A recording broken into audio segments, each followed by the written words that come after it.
ఎలా అనిపిస్తుంది ఈ రెండు రాష్ట్రాల మధ్య ఈ వివాదాన్ని చూసినప్పుడు? నువ్వు ఆంధ్రోడివి, నువ్వు తెలంగాణోడివి, నువ్వు వెళ్ళిపోవాలని చెప్పి అందరూ అనుకుంటున్నారు. How do you feel sir? ఇది చాలా దురదృష్టకరమైన పరిణామం చూస్తున్నామండి. అసలు ప్రజల్లో ఎక్కడ కూడా నేను ఆంధ్ర వాడిని, నువ్వు తెలంగాణ వాడిని, లేకపోతే నేను తెలంగాణ వాడిని, నువ్వు ఆంధ్ర వాడిని భావం లేదు. రాజకీయంగా రాష్ట్రాల విభజన జరిగింది, కానీ ప్రజలందరూ కూడా ఉమ్మడి కుటుంబంగానే ఉంటున్నాం, ఇప్పటికీ ఉంటున్నాం.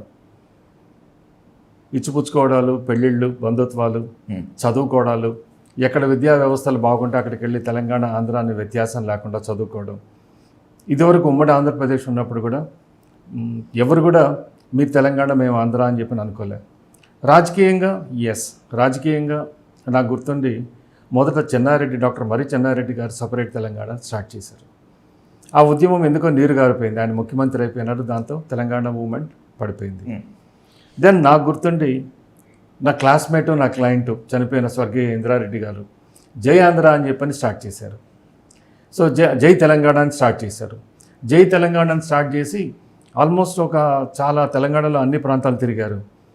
అతను నా క్లాస్మేటు, నాకు చాలా సన్నిహితుడు కాబట్టి నేను కూడా తిరిగాను. ఎందుకంటే అతను చెప్పేవాడు, నా తెలంగాణ అనేది ఒక ప్రత్యేక భూమి, ప్రత్యేక వారసత్వం ఉంది తెలంగాణకి, కాబట్టి మనం తెలంగాణ అనేది సాధించాలని చెప్పని నేను అతని మాటతో కొంచెం నేను కూడా నమ్మి ఆయనతోనే తిరిగాను. తర్వాత గద్దర్ గారు, చనిపోయిన స్వర్గీయ గద్దర్ గారు మా కుటుంబానికి చాలా అత్యంత సన్నిహితులు, మీకు చాలా ఎక్కువ సన్నిహిత్యం ఉంది. చాలా సన్నిహితులు. గద్దర్కి నేను సన్నిహితుడిని, గద్దర్ నాకు చాలా దగ్గర అని చెప్పి చెప్పుకునేవాళ్ళు చాలా మంది ఉన్నారు. కానీ మీ కుటుంబానికి గద్దరన్నతో ఉన్నటువంటి సాన్నిహిత్యం గురించి ఎంత చెప్పుకున్నా కూడా తక్కువే. మా తమ్ముడికి చాలా సన్నిహితులు, అజయ్ గారికి. సో మా నాన్నగారు నెల్లూరులో అనంతరాయ గారని, నాట్ ఓన్లీ ఆయన ప్రముఖ న్యాయవాదే కాదు, కమ్యూనిస్ట్ పార్టీలో ఉండి 3 సార్లు maintenance of internal security act కింద పొలిటికల్ ప్రిజనర్గా రాజమండ్రి జైల్లో 6 నెలలు అవస్థపడ్డారు. మా ఇంటి పక్కనే పుచ్చలపల్లి సుందరయ్య గారు ఉండేవాళ్ళు. మా ఇంటికి సంవత్సరానికి ఒక 2-3 నెలలు మహాకవి శ్రీశ్రీ గారు వచ్చి ఉండేవాళ్ళు.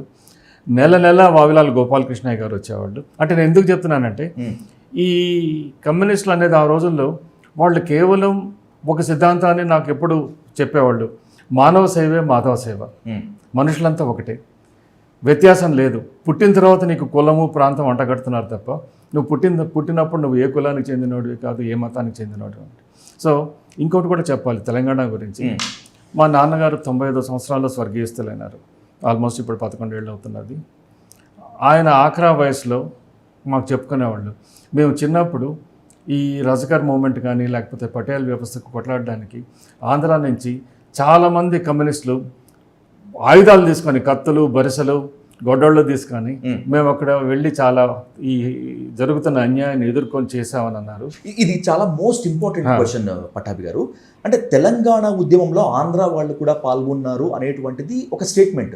అసలు మీకేం పని తెలంగాణ మూవ్మెంట్లో పాల్గొనడానికి అనేటువంటిది ఇక్కడ నుంచి ఉండే ప్రశ్న. Could you clarify it? నిజంగా తెలంగాణలో నిజాం నవాబుని వ్యతిరేకించినటువంటి ఘనత ఆంధ్ర ప్రజలకి, ఆంధ్ర ప్రాంత నాయకులు వాళ్ళకు కూడా ఉంది. ఎందుకంటే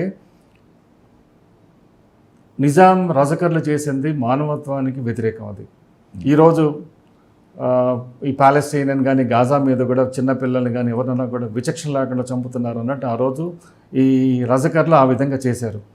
దెన్ పటేల్ వ్యవస్థ కూడా సామాన్య ప్రజలకు వ్యతిరేకంగా ఉండింది అప్పట్లో. సో కమ్యూనిస్టులు అందరూ కూడా ఈ మానవ మరణకాండని ఆపాలని కలిసి వచ్చారు వాళ్ళు. నాకు మా నాన్నగారు చెప్పింది నేను అర్థం చేసుకున్నది, ఆ రోజు జరుగుతున్నది తెలంగాణలో మానవ హత్య. ఈ హత్యలు ఆపడానికి మేమందరం ఏకమయ్యి, ఎందుకంటే తెలంగాణలో మామూలుగా ప్రజలందరూ కూడా అమాయకులు, గ్రామస్తులు కానీ వీళ్ళందరూ కూడా పీడిత ప్రజలే తప్ప ఈ ఆంధ్రాలో ఉన్నంత చైతన్యం అప్పట్లో లేదు వాళ్ళకి. అందుకని ఈ అమాయకులను చంపుతున్నారని చెప్పని వీళ్ళందరూ ఆయుధ పోరాటంతో వచ్చిన వాళ్ళు.